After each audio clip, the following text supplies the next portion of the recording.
बहुत समय पहले की बात है। एक गांव में किशन नाम का एक किसान रहता था। उसके 3 लड़के थे, रमेश, सुरेश और राजेश। इनमें से रमेश बड़ा ही ईमानदार और घर को साथ में लेकर चलने वाला था, लेकिन सुरेश और राजेश अपनी बीवियों के गुलाम थे और कामचोर भी थे। लेकिन इनमें सबसे चालाक राजेश की पत्नी थी, जो कभी साथ रहना नहीं चाहती थी। एक दिन रमेश और उसकी माँ एक साथ बैठे थे।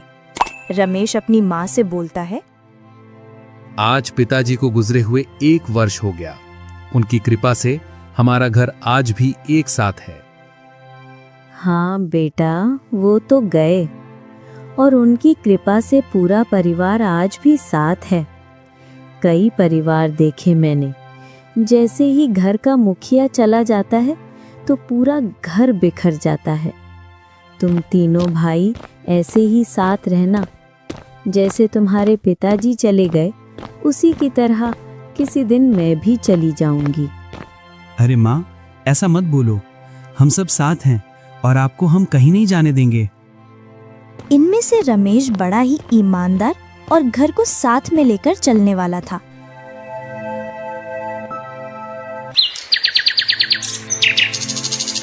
एक दिन राजेश की पत्नी राजेश से बोलती है, पूरा काम हम करें, फसल हम निकालें, फसल में पानी हम दें और रुपए बड़े भैया रखें और उस तिजोरी की चाबी बड़ी भाभी रखें।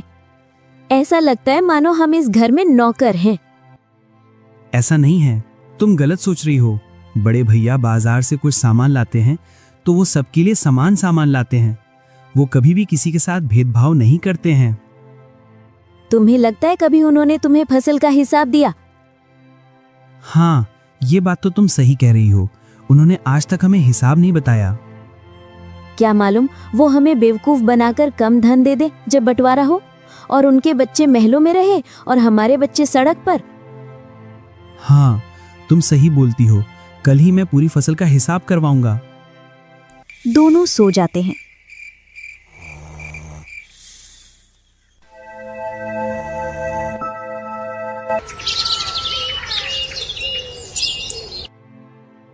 जैसे ही सुबह होती है तो राजेश सबसे पहले सुरेश और उसकी पत्नी को बहला फुसला लेता है। घर का आंगन, तीनों भाई, तीनों भाइयों की पत्नियां और माँ। आज सभी लोग एक साथ? कहिए, क्या बात है? बोलो, क्यों चुपचाप खड़े हो? भैया, वो फसल का हिसाब कर लेते हैं। कैसा हिसाब? खुलकर बोलो।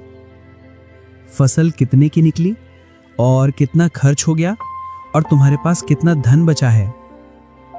तुम्हें अपने बड़े भाई पर विश्वास नहीं जो तुम उससे हिसाब मांग रहे हो? अरे, ऐसा क्यों बोल रही हो? उनका अधिकार है हिसाब मांगने का। तुम दोनों को हिसाब के बारे में जानना भी चाहिए। कल तुम्हारे भी काम में आएगा। अरे सविता, मेरी डायरी निकाल लाना मेरे कमरे से, जिसमें हिसाब लिखा है। रमेश अपने दोनों भाइयों को पूरा हिसाब बता देता है। रात का समय, राजेश, सुरेश और उनकी पत्नियां एक साथ बैठकर बातें कर रहे थे। तभी राजेश की पत्नी बोलती है, अब हमने हिसाब तो ले लिया, लेकिन सारा धन तो उन्हीं के पास रखा है। अगर हमारा धन हमारे पास रहेगा तो हम अपने मन के मुताबिक सामान खरीद सकते हैं। हाँ, तुम्हारा कहना भी सही है। अभी हमारे पास कुछ भी नहीं है। अभी भी हम बड़े भैया भाभी पर निर्भर हैं। अगर हमारे पास धन होगा तो हम किसी पर निर्भर नहीं रहेंगे। ये संभव नहीं है और तुम लोग ये पालतू की बकवास छोड़ो और अपना काम करो। तुम्हारा क्या? कल जब सारा धन बड़े भैया रखकर बैठ जाएंगे तो तुम अपने हाथ पर हाथ रखकर बैठ जाना। ना तो तुम्हें हमारी फिक्र है और ना ही बच्चों की। कैसी बातें कर रही हो? बड़े भैया को खेती के बारे में जितनी जानकारी है उतनी हम दोनों को नहीं है। ये बोलो ना, तुम्हें काम नहीं करना और अपने बड़े भैया के खिलाफ भी नहीं जाना। ऐसा नहीं है, मानो मेरी बात को। उस रात चारों की सलाह बनती है। हम बड़े भैया से अलग होकर अपना अपना काम करेंगे और अपने लिए धन इकट्ठा करेंगे।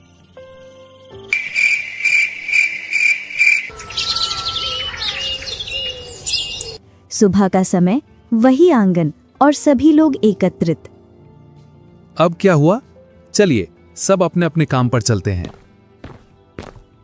भैया रुकिए, हमें आपसे कुछ बात करना है। कहो, अब कौन सी बात करना है? राजेश, बोलो बड़े भैया से रात वाली बात। मैं क्या बोलूं, तुम ही बोल दो। क्या तुम दोनों एक दूसरे से खुसुर फुसुर कर रहे हो? जो कुछ बोलना है वो स्पष्ट बोलो। वो भैया। सुरेश बोलकर चुप हो जाता है। उसमें बोलने की हिम्मत नहीं थी, और उधर राजेश की भी हिम्मत नहीं बोल रही थी अपने बड़े भाई से बोलने की। क्या तुम दोनों सिर झुकाकर खड़े हो? इतना सा नहीं बोल सकते हो? क्या बोलना चाहते हैं ये दोनों? तुम ही बता दो। बड़े भैया, अब हम अलग अलग रहना चाहते हैं, अब हम साथ नहीं रहना चाहते। क्यों? तुम लोगों को कोई दिक्कत या परेशानी है साथ रहने में? नहीं भैया। फिर क्यों अलग रहना चाहते हो? क्या नहीं? तुम घर में रहो तो तुम्हें मालूम चले कि हम कैसे घर में रह रहे हैं। हम अपने मनपसंद का कुछ भी नहीं ले सकते, और आप बोल रहे हो नहीं? ऐसा क्या हुआ?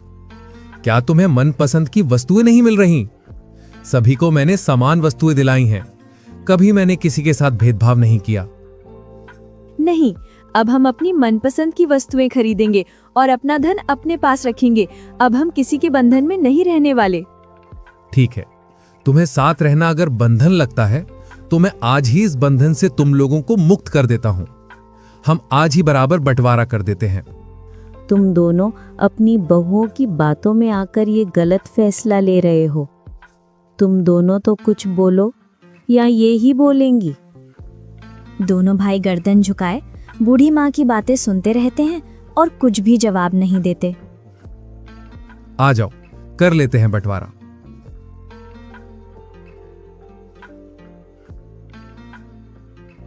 रमेश तीनों भाइयों में बराबर धन बांट लेता है, और तीनों भाई एक एक घर रख लेते हैं और बराबर जमीन बांट लेते हैं।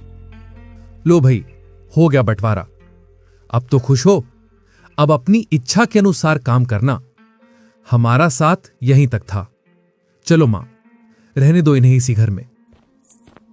रमेश, उसकी पत्नी और माँ दूसरे घर में चले जाते हैं। उधर राजेश और सुरेश की पत्नी, अब तो हमारे पास बहुत सारा धन है, हम जो चाहें वो खरीद सकते हैं। हाँ, अब तो हमारे पास धन ही धन है। और राजेश अफसोस में बैठा था और सोच रहा था, कल से पूरा घर संभालना है और खेती बाड़ी भी।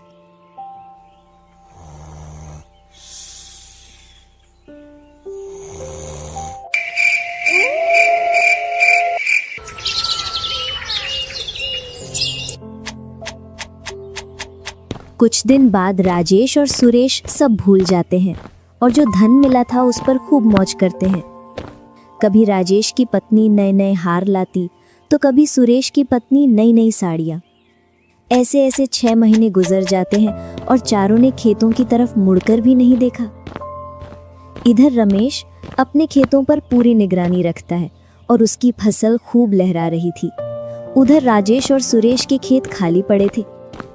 रमेश अपनी माँ से बोलता है, दोनों को अपने भविष्य की कोई फिक्र नहीं है। जो धन मिला था उसको उड़ा रहे हैं। अभी तक खेतों की तरफ मुड़कर भी नहीं देखा। और कुछ दिनों बाद इन्होंने गांव वालों से कर्जा लेना शुरू कर दिया। नमस्कार मुखिया जी। बताओ कैसा आना हुआ? कुछ नहीं मुखिया जी, थोड़ा सा धन उधार चाहिए था, 3 महीने में लौटा देंगे। देखो भैये, बिना कागज के मैं किसी को धन नहीं देता। आपको अपनी जमीन के कागज देने पड़ेंगे, तभी मैं आपको उधारी पर धन दे पाऊंगा। मुखिया को वे अपनी जमीन के कागज देकर धन ले आते हैं और फिर से वही हाल। कर्जे की कोई फिक्र नहीं, मस्त खाना, बढ़िया से बढ़िया रहना और खूब घूमना, और चारों के बड़े शौक। इसी शौक में वे अपनी सारी जमीन और घर गिरवी रख चुके थे और जहां भी संभव हो वहां से कर्जा ले चुके थे। मैं क्या बोल रहा था, हमने खूब शौक पूरे कर लिए अपने, और हमने लगभग पूरे गांव से कर्जा ले लिया। अब भी समय है, अब हम कुछ काम कर लें जिससे कुछ फसल निकल आएगी। और अपने खर्चे के लिए कुछ फसल बेचकर धन मिल जाएगा।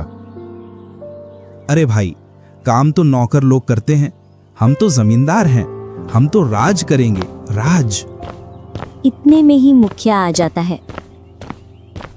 और भैये राजेश, अब तो हमारी उधारी का धन लौटा दो।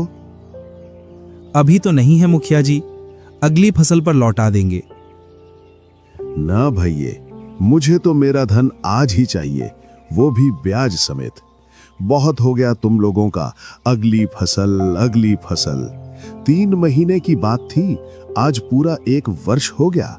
अगर आज शाम तक मेरा धन मुझे नहीं मिला तो कल ये घर खाली कर देना। और हाँ, कल से तुम्हारी जमीन भी मैं ही जोतूंगा। तुम्हारे पास केवल आज शाम तक समय है भैये। इतना कहकर मुखिया वहां से चला जाता है। रमेश को इस बात का पता चल जाता है। कहाँ जा रहा है इतनी भारी दोपहर में इतना सारा धन लेकर? मैं मुखिया के घर जा रहा हूं, अपने घर और जमीन के कागज लेने के लिए। क्यों, उन नलायकों के लिए लूट रहा है?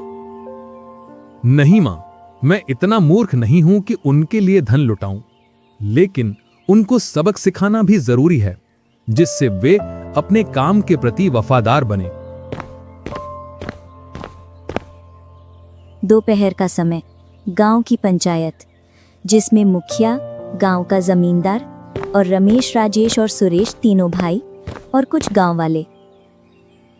देखो पंचगणों, मुखिया से जितना भी कर्जा मेरे भाइयों ने लिया था, वो मैं पाई पाई चुकाने के लिए तैयार हूं, पर मेरी एक शर्त है। कैसी शर्त भैये? ये जमीन और घर मेरे रहेंगे, ना कि मेरे भाइयों के। तुम्हारी शर्त सही है। ये लोग मक्कारी में धन लौटाएं और जिससे कर्जा लिया उसको लौटाया नहीं, तो जमीन तो इनके हाथों से जाएगी। आज तुम मुखिया को धन नहीं देते और कोई देता तो उसकी जमीन हो जाती। हम सभी गांव वासियों को ये शर्त मंजूर है। हाँ, लेकिन फिर भी मैं इन्हें एक और मौका देना चाहूंगा। अगर ये चाहें तो जमीन पर फसल उगा सकते हैं, वो भी आधे में। अगर इनको मंजूर हो तो इनसे पूछ लो। और अगर इन्होंने सही से खेतों में काम नहीं किया तो इन्हें फसल आने के बाद मेरे खेत छोड़ने होंगे, और फिर मैं अपने खेतों के लिए दूसरे मजदूर रखूंगा। बताओ भैये, तुम दोनों को मंजूर है? हाँ। अब तो अपनी बीवियों की गुलामी नहीं करोगे। तुम अगर अपनी बीवियों की बातों में नहीं आते तो तुम्हें ये दिन देखना नहीं पड़ता। दोनों उस पंचायत में सिर झुकाए खड़ी रहते हैं।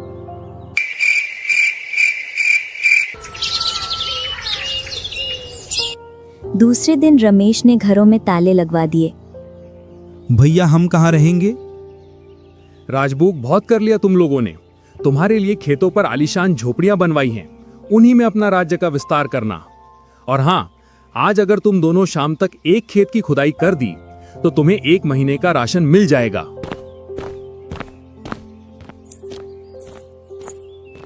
चारों खेतों में पहुंच जाते हैं।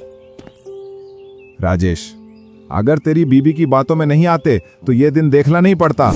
पहले बहुत सुखी थे, किसी की कमी नहीं थी, लेकिन नहीं, महारानियों को धन चाहिए था। जब तक धन रहा तब तक खूब मजे किए, अब सड़क पर आ गए। करो अब बड़े भैया की गुलामी।